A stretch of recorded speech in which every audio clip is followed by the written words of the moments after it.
Hi, I'm Emma Sue Prince, Director of Unimentor and author of 7 Skills for the Future, published by Pearson Business. And today I'd like to talk about one of those skills, critical thinking. So we have amazing brains, and our ability to really maximize our brains and get the most out of them is compromised every single day by the way we are bombarded with information, allow ourselves to be bombarded with information, and just sheer overload of constant data and demands coming through to us each and every single day. So critical thinking can, if we can sharpen that skill, really helps with not just managing that overload, but with helping our brains do what they were designed to do, which is to be creative, to have ideas, to have fluid thinking, to be collaborative, to be able to come up with solutions to problems. Our brains can do all that with ease, but we need critical thinking to really help us tap into that. So critical thinking is the ability to question, for example, some of the assumptions that we make. We make assumptions really, really fast. They're automatic, and we kind of react and we respond to things around us based on those assumptions, actually, not based on perhaps what is really happening. So we are prone to doing this more, making these assumptions, because of the overload of information that we have. So critical thinking is the ability to reflect, to question those assumptions, to allow our brains to have a break sometimes, to tap into that creativity, and to really become more curious, to question more, and to allow our brains to just be a lot more creative than we let them be.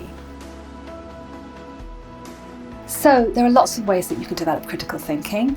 One way is to start being much more mindful about how you are allowing your brain to be bombarded with information. So that means managing your use of technology and being better at managing how information is coming into you, because unfortunately your brain can't distinguish between what is actually really important and what isn't. So everything becomes important and you can become really stressed as a result. So I would say the first thing is managing the information overload, but it's also things like going for a walk, and you may think, how does that help with my critical thinking skills? But believe me, if you can start going for regular walks and give your brain a break, you'll find that actually you come up with all kinds of ideas, with all kinds of solutions.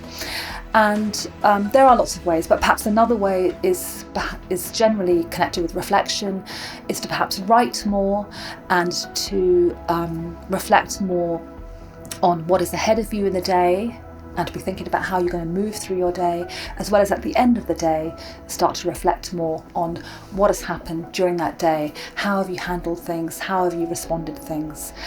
It's all about self-awareness, really. You can find out more about the 7 skills through reading my book, 7 Skills for the Future, published by Pearson Business, available in all major bookstores and online. There are lots of ideas and tips in the book on how to develop each of these 7 skills, but also research on what these skills are and why it's so important that we develop them, and actually that we all have them inside ourselves and we can develop them. We also have a podcast called 7 Skills for the Future, available on iTunes and all podcasting platforms.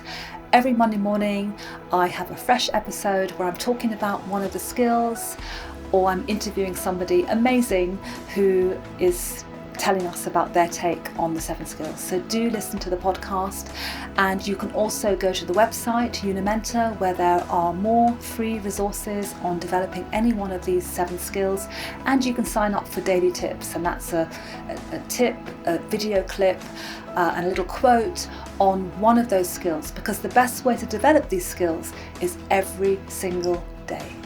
And our latest really exciting initiative is brand new online modules for each of these 7 skills, where you can go in and do quizzes, exercises, video clips, which will just help you strengthen each of these 7 skills.